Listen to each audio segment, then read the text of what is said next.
Hey, Conde. Properly, dili na. Prutas at gulay.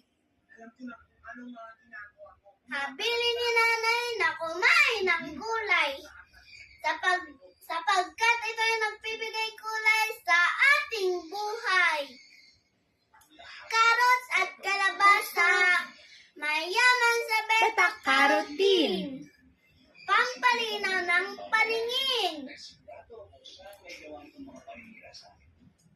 Kung bitamina ang hanap mo, kumain ng okra.